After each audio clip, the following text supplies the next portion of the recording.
following announcement has been paid for by the New World Order. I could have done without the stupid cartoony faces that Jericho made when Eddie had him in that surfboard thing.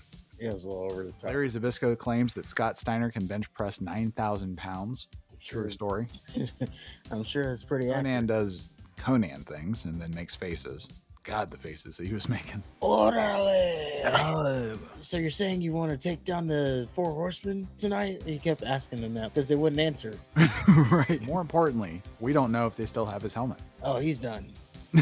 I like how the Tongans and Samoans have certain moves that they know sell. In Ming's case, it was clotheslines, super kicks, and headbutts. Any offense. Yeah, true, yeah. We all know what the buff is about with Bagwell. Like, do we? And then a second referee comes out, and then he tips toes around that referee and kicks him right in the face. Straight out of like Looney Tunes, if you can picture it. Perfect then slams Flair's head in the cage door anyway. And that brings us to our Wrestling Rewind. Retro Review. And this week is Fall Brawl 1997, brought to us by WCW. And we start off with a video package, sort of Arn Anderson's retirement. He gives his spot to Mr. Perfect. We also see the infamous Four Horsemen parody that Kevin Nash, Conan, and Six were involved with. Six was dressed as Flair, and he had a little hose on his hand that made him cry, just like Ric Flair, which I thought was funny. And a War Games match between the two is set by Roddy Piper for some reason. Yep, there's only one way to settle this, and that's through war. It makes sense that the two teams are in a War Games match. I don't understand how Roddy Piper was in a position to make the match. Oh, they had mentioned he was interim GM or something. Oh, okay. I missed that. So we're in Winston-Salem, North Carolina. Tony Schiavone, Mike Tenay, and Bobby the Brain Heenan start off on commentary. Schiavone says Larry Zbyszko will rotate in some matches. No mention of where Dusty is. Schiavone tries to sell the main event. Tenay says WCW is more united than ever.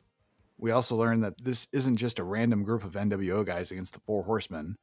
Flair wanted these men specifically because of the Four Horsemen parody. Heenan says Team NWO is really good. Yep. And the first match of the evening is Eddie Guerrero versus Chris Jericho for the WCW Cruiserweight title. Eddie is a full-blown heel at this point, also in tremendous shape, almost like prime Eddie Guerrero.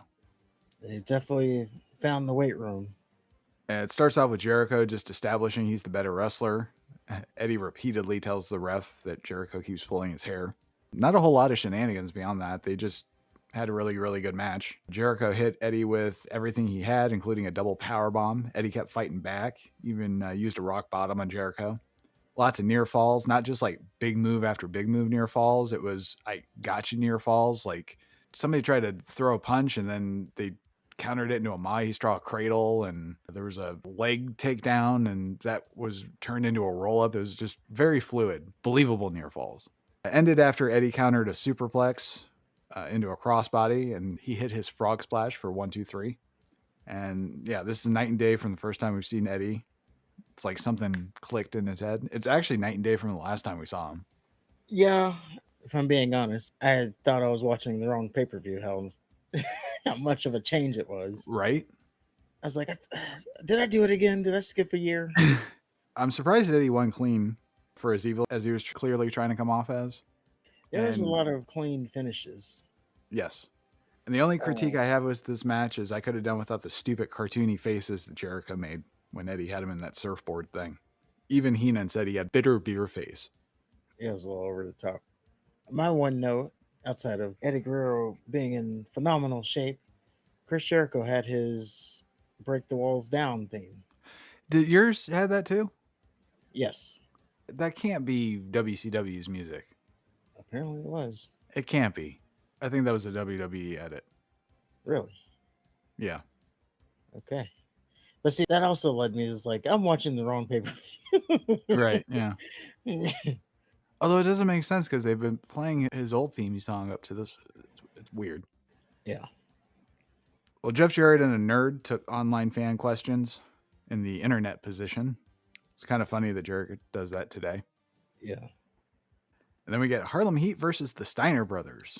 And boy, did this have a big fight feel. Maybe because these two teams have history. I don't know. It felt like a big match. Starts off with Scott getting his ass whooped. Then he catches Booker coming off the top rope with a belly-to-belly suplex. And he's immediately fine after that. That being Scott. Like, he's getting his ass whooped for a good 5 minutes. Then he just gets a suplex out of nowhere, and he's up and just dandy. I think he even posed with Rick. Yeah, it fired him up. Harlem Heat were treated a lot better this match. The Road or Hog Wild match that they had, they were treated like chumps, I thought. They were just being thrown around. This time, they took it to the Steiners until they, got hit out of nowhere with the suplex. Booker super kicked Scott over the top rope, which was awesome. And then Jacqueline talked all sorts of shit while Stevie was beating the shit out of Scott outside the ring. Larry Zbyszko claims that Scott Steiner can bench press 9,000 pounds. True story. I'm sure that's pretty accurate, too. The ending was really cool. So Booker goes for a spin kick, but he gets suplexed by Scott Steiner. Scott tags in Rick, who runs wild, and he hits Stevie Ray with a bulldog. Booker is able to break up the pin. Harlem Heat then nail Rick with a heat seeker. They got him in the Doomsday Device position, and they hit him with a missile drop kick. Booker manages to cut Scott off from breaking up the pin, but Rick just kicks out at the last second. And Scott eventually gets the better of Booker, shit cams him out of the ring. Rick and Scott destroy Stevie Ray with a lariat German suplex combination for the 1-2-3. Although the replay was not kind to Rick's lariat because it looked like he barely touched him. It looked like it was all German suplex. But yeah, it was a good match out of these two. Again, Really good match. No shenanigans. Nope. Just a straightforward. Even though they've each had valets out there, they did not get involved. It was a straightforward match between them. I like how DiBiase and Stevie Ray jaw jacked before the match. I kind of want to see a $1 Million Man Stevie Ray match. That'd be one-sided at this point. It would be. Oh, I did want to know, not really linked to the match, but there was an awful lot of 6 shirts in the crowd. I just wanted to note that. I saw a lot of them. It's like, wow. Maybe it's because he had the 6 ball, so it was like just a cool thing, but there's a lot of them. It's probably on clearance. So we got Ultimo Dragon versus Alex Wright for the WCW television title. And it starts off with Wright out-muscling Dragon until he starts dancing. And Dragon starts using his athleticism to get the advantage. They trade some more offense. Dragon clobbers Wright with some devastating kicks. Then Dragon just completely misses one. Wright did the right thing by not selling it. And Wright did a chin lock at one point and used the ropes for leverage. Dragon gave zero indication that leverage worsened his pain. Like, he just laid there, motionless. Dragon hit a running powerbomb and a moonsault and couldn't get it done. Then he hit a few Frankensteiners that were kind of sloppy. Wright ends up winning after countering a Dragon sleeper with a jawbreaker and then hitting his German suplex, 1-2-3. It's really long. I'm not big on Alex Wright. Never was. Oh, I thought it was a good showcase for him. And yeah, the heel Alex Wright won clean as a whistle. So good for him. Again, He did win. I was surprised at how little like shenanigans there were for this whole pay-per-view. They saved it for the main event. Yeah, they blew their wad there for sure. So we get Mean Gene Okerlund, and he tells us that Arn Anderson's going to bitch about the NWO parody on the hotline. NWO walked out in front of Gene, then beat up Mr. Perfect in the break room, and then they leave the way they came. Gene was beside himself, begs for help. Then he begs for Doug Dillinger, who will only come to mace the defenseless Henning. We know that for a fact. Tells anyone to come out because there's a problem. And he says, back to you, Tony. I like that he got upset because they were blowing his spot, that being to show the hotline. It makes sense now, but they went back and forth really quick. And I was even thinking, like, well, how much damage could they have done that quick? Because it was, I don't know, it wasn't even a minute that they went back and forth. So Only takes 30 seconds to hit a razor's edge. True. I don't know. It's just Gene with his bad acting, and then just, back to you, Tony. Yeah. He didn't do too good there. So we get Jeff Jarrett versus Dean Malenko. And Malenko started off by straight out wrestling Jarrett, but being unable to just put him away. Malenko gets Jarrett in a cloverleaf. Jarrett immediately got to the ropes, and that's when Deborah came out just to stand at ringside. Jarrett starts working on Dean's leg, and they did a series of counters and fake outs to set up near falls. And Jarrett did a flare chop after Malenko leapfrogged over him for some reason. I can't think of a reason why you would leapfrog over somebody where you're facing away from them in a fight. I don't know. So Jarrett gets the figure 4 in the middle of the ring. Malenko has no choice but to submit. This was a banger. Another surprising outcome for me. You thought Malenko was going to win? Well, I think it's more so a surprise that he tapped out. I see, yeah. I got the feeling, obviously, with how they were building, this match was leading to the number 1 contendership for Mongo's title. So obviously Jarrett was going to win it. But yeah, the fact that he tapped Malenko out was surprising me. And it was clean. The story of this pay-per-view, as I've said. And that's 4 straight matches and 4 straight home runs as far as I'm concerned. Yeah, I was enjoying it. Got some good wrestling. So the NWO has purchased time to give us their views. And it's Conan, Bagwell, Nash, and Master Six. Nash says something, then pretends to cry and walk away. Six says the 4 horsemen are finished without Mr. Perfect. Conan does Conan things and then makes faces. God, the faces that he was making. Orale! Oh, viva la raza! Chico Maroto Marebe! You can even see Nash is like, what the hell? And then Six jumps in, exactly. Yeah. Yeah, you got all that? Nash says the NWO has a plan and it's a doozy in a goofy, over-the-top voice. Bagwell says their plan is to end the 4 horsemen, which doesn't sound like much of a doozy at all. Then Nash says, so you guys are saying you're with me in finishing the 4 horsemen. Then they overdramatically flash the NWO sign to the camera and make goofy faces. Unlike his matches, I hate Nash's fucking promos. That's fair. To me, it seemed like they were just like, oh, we're just going to wing it. Yeah, all these little backstage things, it's like they're just no script, no nothing. This is what you need to get over. This is what you're talking about. Now go do it. And they don't do it very well. At least Nash doesn't. He keeps Yeah, trying to be funny, or I don't know what the fuck he does. Some of them just like run on. You don't know what they're talking about. Like he asked, so you're saying you want to take down the 4 horsemen tonight? He kept asking them that, like 4 times. Yeah, because they wouldn't answer. Right. They're all doing their thing. That's why it's probably a good idea to have a general script. Yeah. Wrath and Mortis versus the Faces of Fear. Now, there's no mention of Glacier. And more importantly, we don't know if they still have his helmet. Oh, he's done. He ain't going to be back until he's dropping to Goldberg, I think. Fair enough. Mortis and Wrath are somehow a lot cooler without Glacier and Ernest Miller to work with. Go figure. Mortis got fucked up to start the match. The Faces did a back-to-body drop into a powerbomb on Mortis. The powerbomb was really sloppy, but it was still awesome as fuck. It looked like Mortis was kind of heavy. Yeah, it seemed like he straight up muscled him up from it. Yeah. I like how the Tongans and Samoans have certain moves that they know sell. In Ming's case, it was clothesline, super kicks, and headbutts. Any offense. True, yeah. Mortis tried to clothesline Ming, and then Ming ends up grabbing Mortis's arm and doing a short arm chops. Mortis started kipping up. So he would do the chop, and then Mortis would kip up after each chop. And then finally, there was one chop he just flew back, just defeated. It was fucking hilarious. Especially when James Mitchell's like, work to the corner, come on! Barbarian ends up going up to the top rope, but Mitchell shakes the ropes and causes him to crotch himself. And Ming loses it and wants to kill Mitchell. Looks like Mitchell's interference does dick because Barbarian headbutts Mortis and then goes for his diving headbutt. Mortis gets a leg up. Wrath comes in with a scissor kick and they do a neckbreaker powerbomb combination. And that wasn't the fucking finish. Thanks to Ming. I thought that was it. Barbarian gets fucked up now. Mortis sandwiches Barbarian's head in between the ring post and the steel steps, which was brutal as fuck. I went, holy shit. Mm-hmm. Mortis and Wrath are idiots because they kept pinning Barbarian next to the rope so he could easily break the count. Mortis and Wrath did a superplex to Barbarian and got hurt just as much as Barbarian did, which was kind of dumb.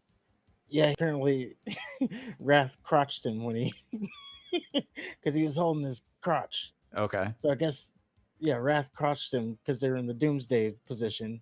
Mm-hmm. So when he fell back, he crotched him. So why was Wrath hurt? I don't know. From crushing. Okay. I don't know. Ming gets tagged in, and to put a stop to the nonsense, he chopped the fuck out of Mortis, kicked him straight in the face. I mean, kicked him right in the face. Mortis got fucked up. Like, they were not kind to him at all. Barbarian and Wrath end up fighting outside the ring. James Mitchell climbs up on the apron and hit Ming with a stick. Ming snatches Mitchell first and applies the tongue and death grip. Mortis then super kicks and headbutts Ming. Ming responds by grabbing Mortis and then locking the tongue and death grip into him with his other hand. Wrath comes in out of nowhere, hits him with a rock bottom 1, 2, 3. I'm like, what? Yes, he had 2 men in the tongue and death grip, but it was the third man who, and wasn't even legal. Let's not. Yeah. Or I don't think he was. I don't think it was either. Wrath and Mortis celebrate over Mitchell's corpse, and flabbergasted that the Tongans lost. Still a good match. It was. Ming's hair is wild too. Oh yeah, I just love his whoosh, whoosh. So Mean Gene's in the locker room with the 4 horsemen. Gene says that there's supposed to be 4 men here, but he doesn't know Mr. Perfect's status, and it's not looking good. Benoit says it'll be an honor to give the NWO a dose of reality. Conan is a wannabe. 6 is just a number. We all know what the buff is about with Bagwell. Like, do we? We don't know what Nash is about because of all the characters he's been. But after tonight, the NWO will know what the Horsemen are all about. Mongo says the NWO are fucked because they're going to be locked inside a steel cage with them. He's bringing the apocalypse down on the NWO tonight. Flair says, Gene Okerlund! If I quit every time my back was against the wall, I wouldn't be standing here today. Mr. Perfect is out, but that's the price you pay of being a horseman. If Mr. Perfect can make it, he'll be out there. In the meantime, Flair tells Nash that the horseman will bleed, sweat, and pay the price for life.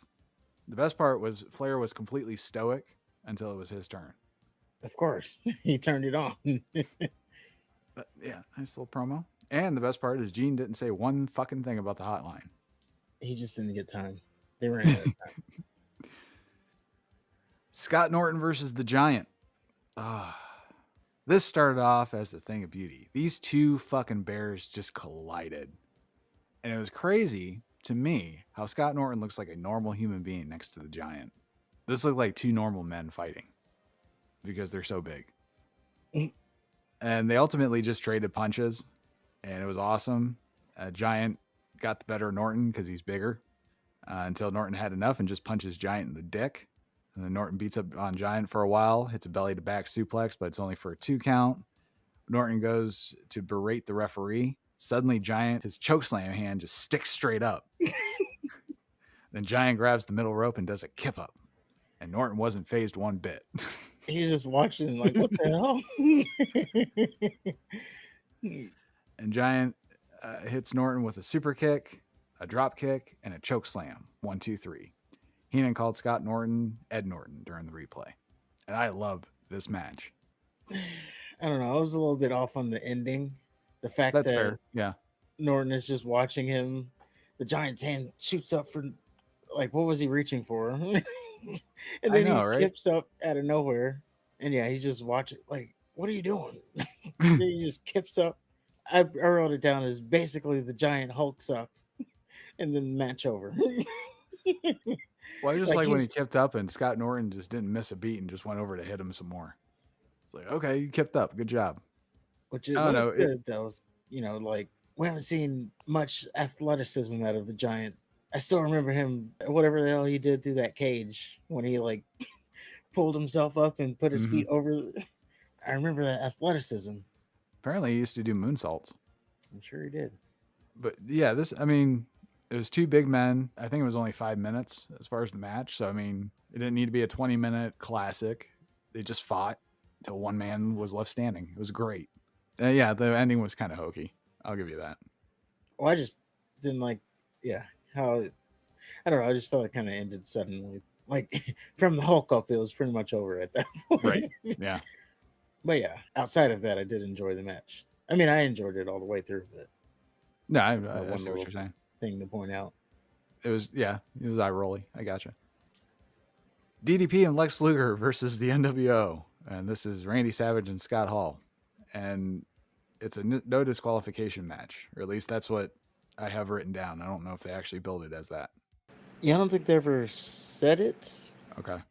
Kind of turned out as such. I don't know. Scott Hall came out separately, which was kind of weird. Didn't bother to bring his tag belt out either. And it started off with Luger just showing how strong he is before letting DDP in the match so he can get his ass kicked. And get his ass kicked he did. At one point, he was being double teamed by Miss Elizabeth and Savage. Hall stomped Luger down in between the two. They had two rings set up. So Hall stomped Luger down in between the two rings in the crack, which was funny. I don't know why. All the way down in there. The two rings haven't come into play until this match, which is why we're bringing it up at this point. While we're talking about it, though, I liked how they were like tossing DDP from one ring to the other. Yeah. It's like, your turn. And then tossing him back, your turn. So Hall knocks out the referee for some reason. And then a second referee comes out, and then he tips toes around that referee and kicks him right in the face.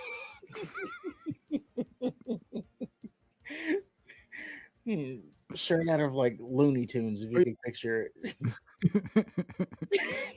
Well, after he kicks the second referee in the face, Zbyszko gets pissed off, and he heads to the ring. And he gets on the apron and starts talking shit with Hall. Hall's distracted, and this allows Luger to recover. And at this point, like, you can see Luger coming out of the crack, just rising up. And then you can also see movement in the background. And this is when you notice that DDP is still getting his ass kicked by Savage and Miss Elizabeth. This is in the corner. Yeah, the whole rest of the match, they're just like beating the shit out of him. Like, even more so, like at the ending, Macho Man's turning like, what happened? He was so into the beating. Yeah. So Zbyszko actually gets in the ring, and Scott Hall shoves him. Zbyszko shoves him back, but Luger is waiting. Luger gets Hall in roll up 1, 2, 3. Zbyszko, the announcer, made the fast count, and the commentary laughed and gloated like children. Like, yeah, that's what you get. You do it, we do it. And yes, this was somehow an official ending. Yes. This guy who is just a commentator counts to 3, and that's the official ending. And yeah, DDP is presumably dead. Yeah. Which, you know, it makes sense because they have their feud going. So he took a lot of offense. He was also wearing my any offense. Did he? He had a little Probably bit. a little bit. He was also wearing my favorite DDP shirt, the diamond with the crowd. Mm-hmm. Mean Gene's back, and he can't confirm Mr. Perfect's status, but he wants the fans to call the hotline to listen to Arn Anderson bitch about the skit. Gene also says he'll have the results of the pay-per-view we're watching on the hotline as well. Let that sink in. We're at the end of this fucking pay-per-view, and he wants us to call a 900 number to get the results of the pay-per-view that we just finished watching.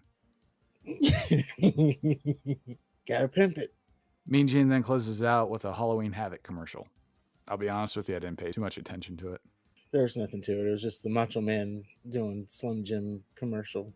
That's what it felt like. It felt like a Slim Jim commercial. It's like, oh yeah, by the way, Halloween Havoc, which is presented by Slim Jim, so it checks There out. you go. Well, finally, we got the NWO, Buff Bagwell, Kevin Nash, Conan, and Six versus the Four Horsemen, Chris Benoit, Ric Flair, and Mongo McMichael. And maybe, just maybe, Mr. Perfect. In a War Games match. Michael Buffer tells us that this will be the climax of the evening. And then the cage lowers, and the commentary team speculate on whether Mr. Perfect is coming out. And Michael Buffer basically had the night off because he didn't really say a whole lot. Yeah, he didn't do the Buffer thing.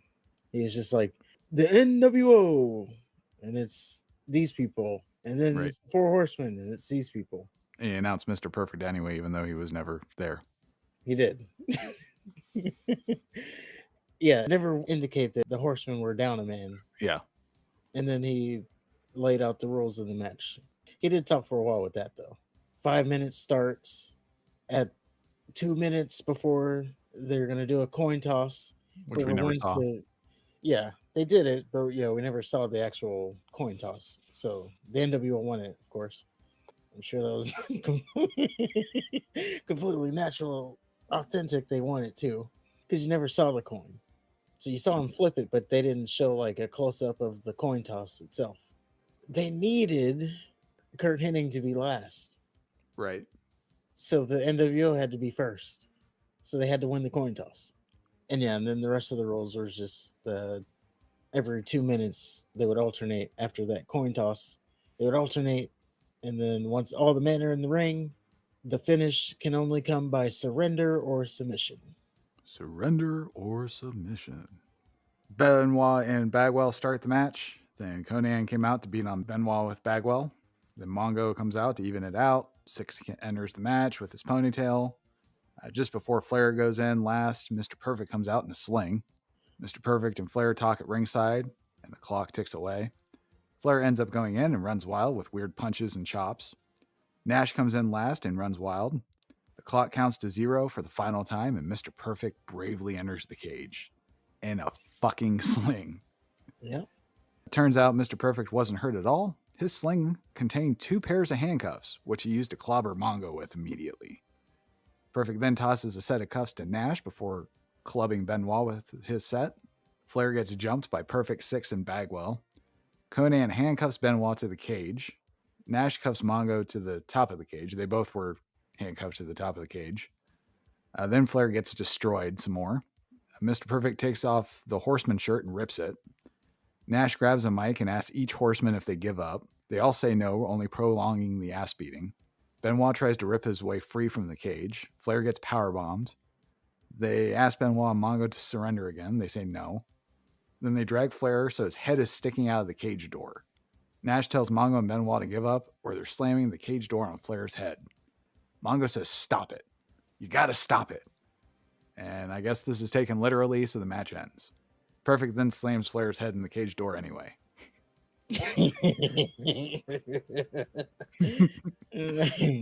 Nash declares the death of the Horsemen right in their own backyard, and the NWO pose while we see Flair's head wrapped in a towel. And then we immediately cut off of the air from that too. Yes. And I believe this is the start of the NWO weekly beating of Flair with his little head bandage. And every week they beat him up more. When it happens, we'll have to make a special field trip for the Rodney King thing. Which does happen. It does happen. I believe this is the start of all that. Yeah, and you would think that after being publicly made fun of on national TV that the good guys would have won this one, but no. Well, they had the one up. They did. And I think they keep the one up. Because Mr. Perfect, Kurt Hennig, newest member of the NWO. I did think it was a pretty funny Flair being in that position. It's like, of course it's Flair. The position of getting his ass beat by everybody. And then, when they put his head up to the cage and did it anyway, it's like, of course Flair took that bump. Mr. Perfect. Especially knowing the Flair that we know now. Yeah. Because you hear that he was trying to turn heel on Sting during his retirement match. Just leave me bloody. And you get me in the Scorpion Deathlock. And it'll be just like when we first started our careers. Trying to squeeze that in. It's actually not about you, Flair. I know, but let's get me some work in here. But that was Fall Brawl 97. Overall, pretty darn good pay-per-view. I wasn't expecting a whole lot. Yeah, if you like, I would say like a straightforward wrestling, then that's the one you want to go watch.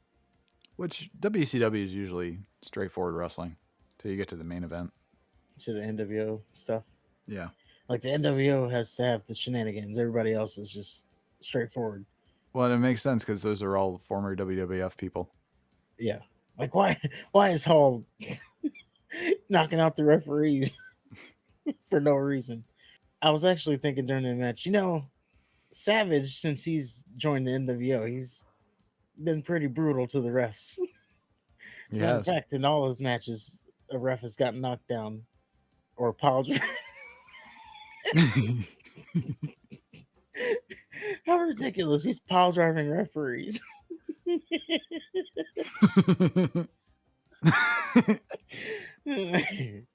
Ridiculous thing. Not just hitting him, pile driving him. Well, yeah, pretty good pay-per-view. Well, as we mentioned earlier, Halloween Havoc 97 is next. that takes place in Las Vegas, Nevada, and features Rey Mysterio Jr. versus Eddie Guerrero. It's a mask versus title match for the Cruiserweight title. Oh, This is considered one of the best matches in WCW history and of the 90s. Then we get Jacqueline versus Disco Inferno. Yep. oh boy. We get Ric Flair versus Mr. Perfect for the U.S. title. I'm actually interested in seeing that one. Hopefully, am- it's a clean, no shenanigan match. And we'll see. And we get Roddy Piper versus Hollywood Hogan in a steel cage match. And it may or may not be for the title. Who knows? I don't think it is. I'll have to look into that. We'll find it out when we watch it. Yeah, we'll cross the bridges when we get there. But first, we need to cross WrestleMania 23. It's in Detroit. And it's our first time back to Detroit since WrestleMania 3. It's the first WrestleMania to feature Raw, SmackDown, and ECW, which means 3 fucking commentary teams. The fact that Vince didn't stop and just think about how stupid that is makes me want to rip my hair out. The main rivalry was Vincent K. McMahon versus Donald J. Trump. Stone Cold eventually would be appointed as the special guest referee, because of course. The main rivalry for Raw was John Cena versus Shawn Michaels, the WWE Championship. So The Undertaker won the Royal Rumble and chose Batista for his title. Naturally, a multi-man match had to happen to determine the number 1 contender for Cena's WWE title. Shawn Michaels won that match. He defeated Randy Orton and Edge in a triple threat match, and this would lead to Orton playing a highlight reel of all the times Michael fucked over his partners. Michaels tells Cena, yeah, that's true, but with you, John, it's different. I have your back until WrestleMania. So in a tag match against Batista and Undertaker, Michael superkicks Cena, feeding him to Batista and Taker, making him a dirty fucking liar. Mhm. The main SmackDown feud was Batista and Undertaker. It's pretty straightforward. It's for the World Heavyweight Championship. Undertaker won Royal Rumble, so Batista would fight and occasionally team up with Taker leading up to their Mania match. And then the main ECW feud, because we got to have that, we have ECW Originals versus the New Breed. They basically tried to prove which team had the bigger dick. ECW original leader was RVD. The New Breed leader was Elijah Burke, so I already know who I'm rooting for. ECW original Tommy Dreamer issued the challenge to New Breed for a match at Mania, which was obviously accepted or we wouldn't be fucking talking about it. The Money in the Bank ladder match this year is the debut of CM Punk and Mr. Kennedy. Kennedy. Great Khali versus Kane, which I'm sure will be a WrestleMania classic. Move over, Brett versus Piper, or Brett versus Owen. Anybody. Yeah, move aside. You got some stiff competition coming here. Finally, Chris Benoit versus MVP for the U.S. title. Interesting. Will be interesting. This may be Benoit's last WrestleMania.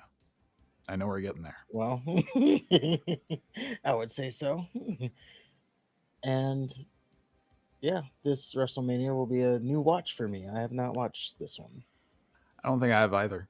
I think I remember who wins, but yeah, I didn't actually watch the show. But that is our Wrestling Rewind. So tune in next week for that.